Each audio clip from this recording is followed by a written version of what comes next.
일단은 첫 번째 대북 심리전단보다 이 얘기 먼저 해야 될 것 같은데 북한이 GPS 교란이 있었고 무인기 세대가 추락한 바가 있었답니다. 근데 여러분 알고 계셨나요? 저도 몰랐어요. 몰랐어요. 예, 이거 몰랐죠. 자, 이재명 대통령 출범 후에도 교란이 계속되고 있었는데 그 와중에 합참의 은폐에 대한 의혹까지 같이 불거지고 있다고 합니다. 들어가 보시죠. 자, 어떤 일이 있었나요? 네, 지난해 10월부터입니다. 그리고 지난달 26일까지 무려 329일, 1년 가까이 매일같이 GPS 교란 공격을 한 것으로 확인이 됐습니다. 매일같이 했구나. 네. 그러니까 지난달 26일까지 했다면 이재명 정부 출범 이후에도 계속 해왔다는 얘기죠. 그렇죠. 근데 이런 와중에 뭐 진짜 확성기 철거하고 방송 끄고 아주 난리를 쳤군요. 그러니까 한마디도 여기에 대해서 우선 사실관계 확인에 대한 것들을 공개하지 않았다라는 것, 그리고 저런 네. 상황 속에서 북한에 아무 말도 못한다는 것. 그러니까요. 그게 또 연이어 이어지고 있는 거죠. 네, 실제로 이게 그 GPS가 없으면은 완전 치명적인 항공기와 선박 등이 상당수가 이제 영향은 받았다고 해요. 그러면 사고는 없었는가? 사고가 있긴 네. 있었더라고요. 지난해 4월 그리고 11월, 12월 세 차례나 우리 군의 무인 정찰기가 추락하는 사고도 이미 있었죠. 야, 그런데 왜 아무 말도 없었냐 그러니까요. 말이죠. 네. 그 대당 10억 원이 넘는 이제 해군의 무인헬기가 있어요. 캠콥터라는 건데 S100 모델이래요.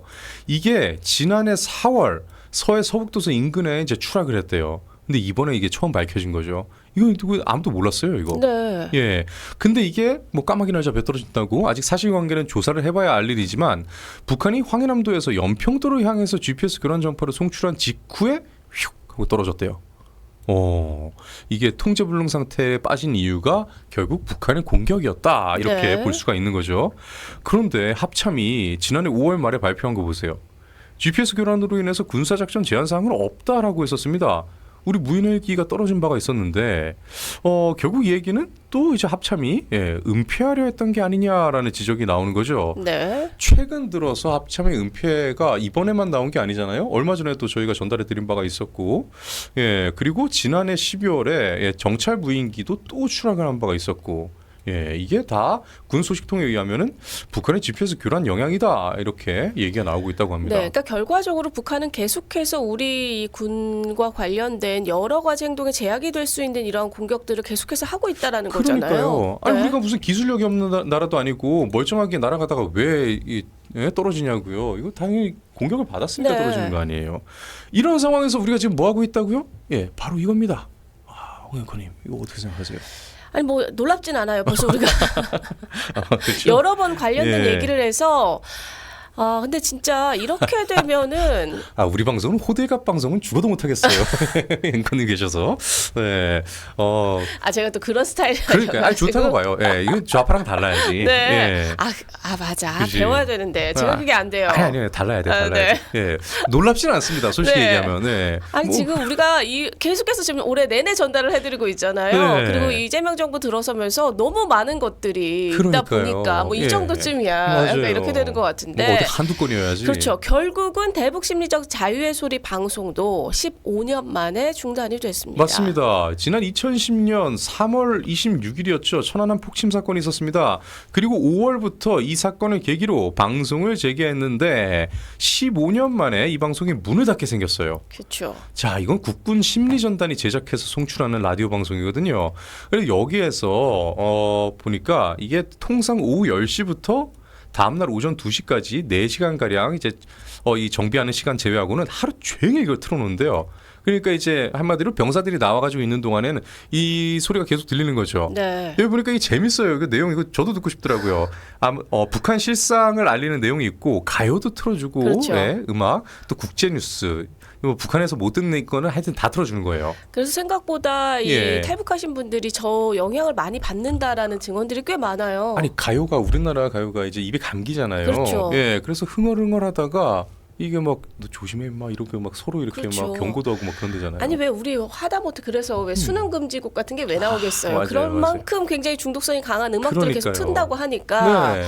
이게 생각보다 굉장히 영향이 크다라고 하는데 이 네. 모든 영향력이 있는 것들을 지금 이재명 정부 들어서 다 하나하나 중단을 시키고 있는 거 아니겠습니까? 맞아요. 근데 정작 또 그 김정은 수령동지에게 바치는 노래 있잖아요. 네. 이 선전가들 그런 것들이 우리나라 표절곡이 되게 많은 거 아세요? 아, 은근히 그래요? 표절이 많아가지고 네. 들으면은 우리는 바로 이렇게 듣다가 다음 가사 우리 가사로 그냥 불러버리게 되는 그래서 자연스럽게 우리 노래로 이어지는 그런 노래들이 많습니다. 네. 지들도 들은 거야, 그러니까 결국은. 나도 모르게 예. 은연중에 네. 무의식 중에 네. 그런 거죠. 아 그런데 그런 거 저작권 같은 거 청구해봤자 안 되잖아요. 안 되죠. 오히려 북한 거를 우리가 방송에 쓰면은 북한과 우리가 저작권 협의가 돼 있지도 않는데 북한의 저작권이니까 이건 줘야 돼요라고 하면서 우리 세금을 다 빼가지고 갖다 가둬놓는 주는 그 임종석이 관리하는 그런 데가 있잖아요. 네, 오히려. 그쵸. 예.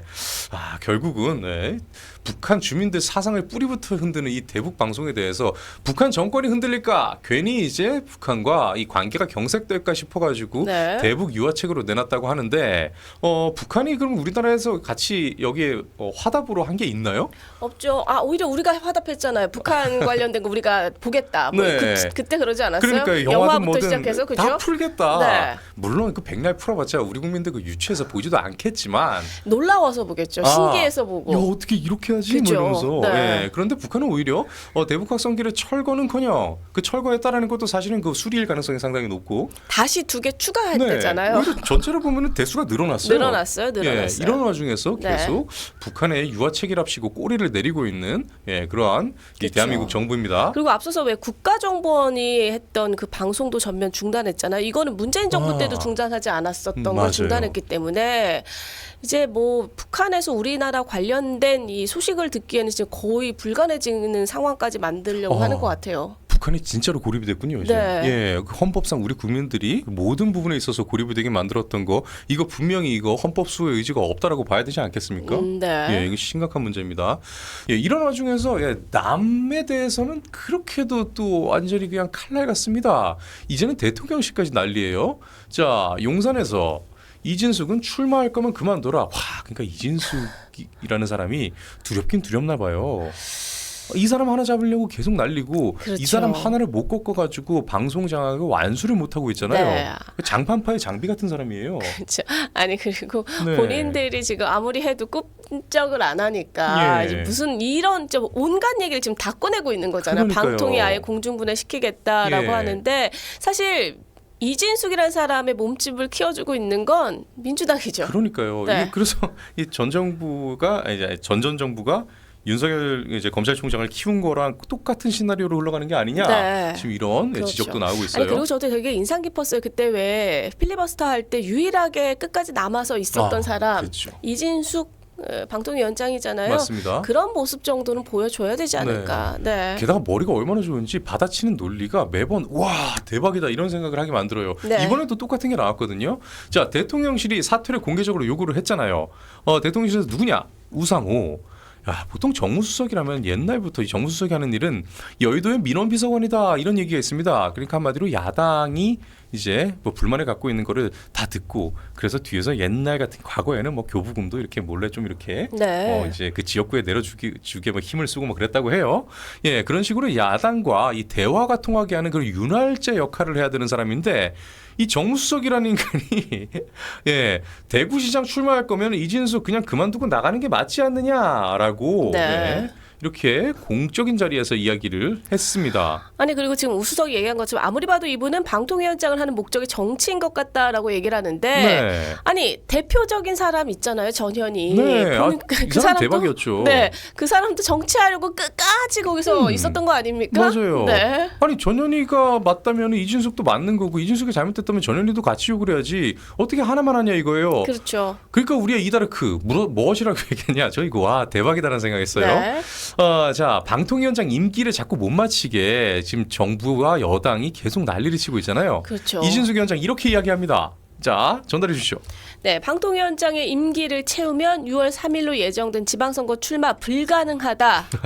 그러니까 둘 중에 하나 니들이 선택해. 그러니까 니들이 나를 안 내쫓으면은 난 당연히 못 나가는 거야. 그렇죠. 근데 니들이 내쫓아서 출마가 가능하게 만들어 놓고 무슨 출마를 한 해 만에 물어보고 있어? 그러니까 선택해. 그러니까요. 내가 지금 지선에 나가게 예. 될지 아니면 못 나가게 될지 니들에 달려 있어. 이거 그러니까요. 아니겠습니까? 아, 이거 대박이에요. 본인의 꼬리를 내리지도 않으면서 받아치는 게 네. 저는 이분이 진짜 강한 분이라고 봐요. 그래서 일관되게 방통위를 완전체로 만들어달라 이 요청만 했을 뿐이다. 내가 정치적 행위를 한 게 없다라고 주장했는데 진짜 발언을 뜯어보면은 정말 여기에 다 해당되거든요. 네. 그러니까 방통위를 다 완전체로 만들어달라. 근데 안 만들어주고 있는 이 정치권을 규탄을 하다 보니까 정치 발언 비슷하게 나갈 수는 있어요. 그러니까 이게 완전히 이게 일거양득인 거죠. 네. 예, 반대쪽에서는 이제 양수겸장으로 걸리는 거고. 그렇죠. 예, 그래서 직권 면직도 검토하고 예, 정무수석도 나가 이러고 있는데 예, 결국 방법이 없습니다. 그런데 진짜 오히려 이 잣대라면은 심각한 사람이 생기죠. 바로 이문정 검사장입니다. 야. 예, 서울 동부지검장이죠 이번에. SNS 검사요. 예, 이 이 후배 검사들도 엄청나게 규탄하고 이 실명을 밝히면서 이 검찰 내부망에다가 막 규탄을 지금 계속 올라오고 있는. 네, 저 실제로 이제 검찰에서 검사 현직에 있으신 분들한테도 여러 네. 번 들었어요. 이문정은. 그러니까요. 네. 아니 저 영상 봤는데 무슨 자기 상체만한 네. 거대한 합죽선을 이 붙이면서 이렇게 약간 이렇게 주춤주춤 이렇게 갈지자로 이렇게 막 복도를 걸어다니는 모습도 아 그래요? 보고. 네. 그래서 뭐 그 온라인에서는 이거 제정신인가 이런 얘기도 나오는데 나오는 발언마다 다 지금 논란입니다. 다만 지금 최근에 나온 발언은 이 여권 내의 논란이에요. 그렇죠. 그 정성호 이 법무장관도 지금 넘어갔다. 이 검찰청 이 폐지 왜 안 하느냐? 왜 안 하려고 하느냐 이러면서. 진짜 정치하고 싶은 사람은 이 사람 같아요. 그러니까요. 네, 내가 진영 내에서도 제대로 센 목소리 내서 네. 내가 여기서도 좀 떠보겠다. 이러한 목적이 정확하게 보이는 사람이 이문정 아닙니까? 그렇죠. 네. 근데 우리는 다들 너무나 잘 알고 있잖아요. 과거부터 경찰이든 아니면 법원이든 아니면 검찰이든 여기에서 정치 발언으로 이 승진이 평상시 같으면 잘 안 되던 것을 타개해 보려고 했던 사람들이 대부분 다 이 민주당 쪽으로 다 붙었습니다.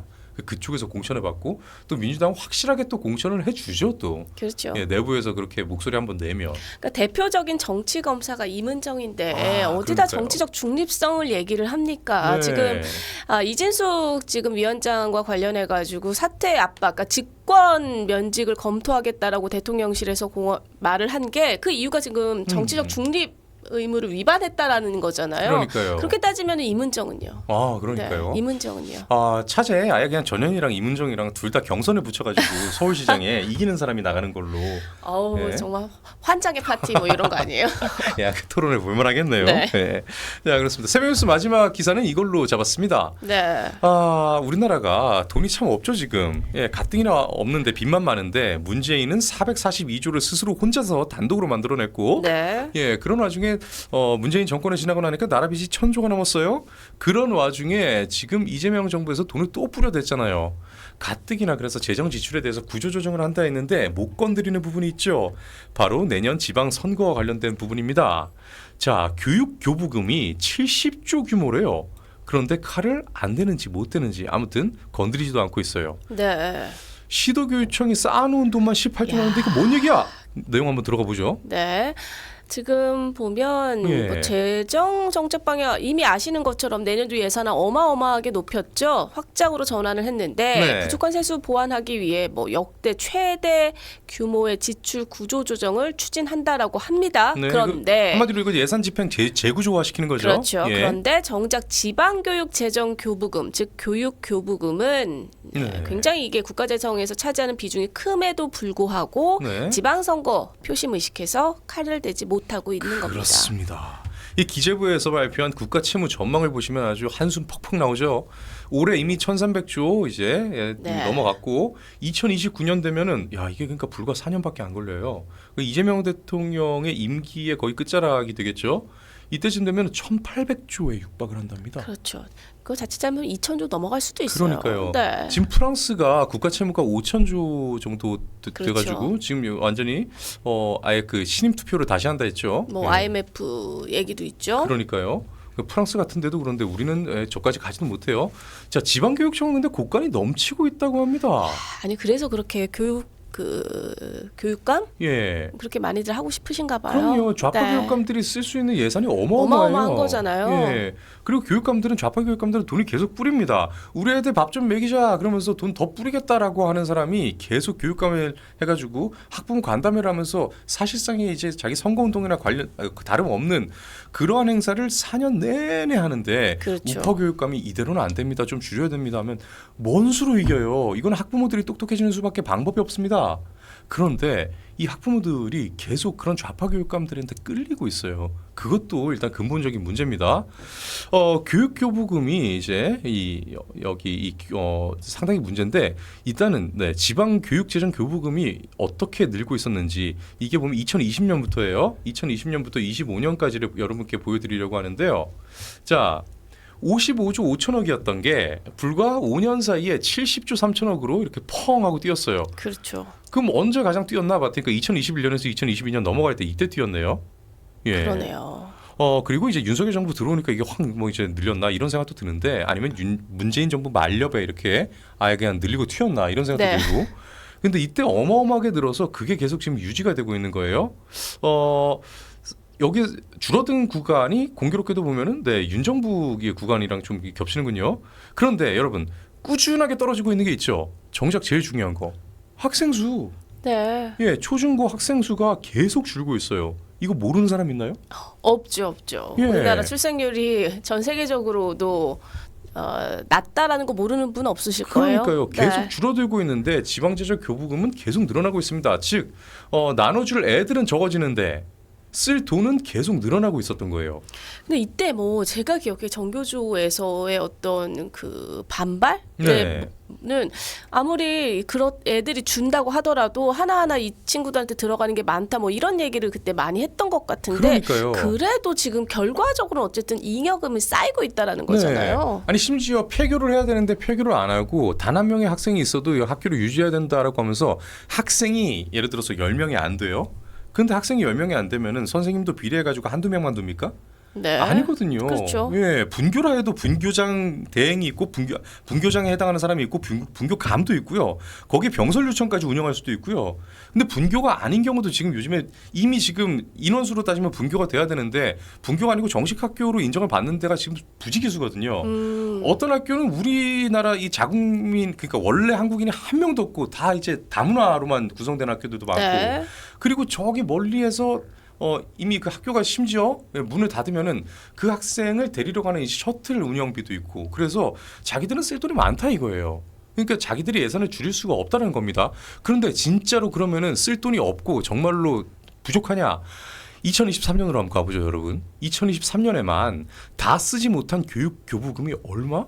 8조 6천억이래요. 그러니까 이게 진짜 정말로 예. 우리가 교육의 어떤 질을 위해서 네. 정말로 많은 예산이 더 투입되고 있다라고 하면 네. 그나마 우리가 우리 아이들을 위해서 교육이 정말 중요한 거잖아요. 그러니까요. 근데 지금 그게 아니라는 게 지금 나오고 있잖아요, 수치로. 아, 진짜 홍익환님 이거 얼마나 네. 심각한지 아시죠? 네. 우리나라 공공기관이 예산이 남으면은 그거 2월 어차피 안 되니까 그 뭐 어차피 다음번에는 그 예산이 줄어들 가능성이 생기니까 뭐 이제 흔히 사람들이 얘기하는 멀쩡한 보도블록 뒤집기라든지 네. 그런 예산을 다 그냥 상황들. 소진을 해버리잖아요. 그렇게 안 했겠냐고요. 네. 하고 남은 게 8조 6천억이에요. 예.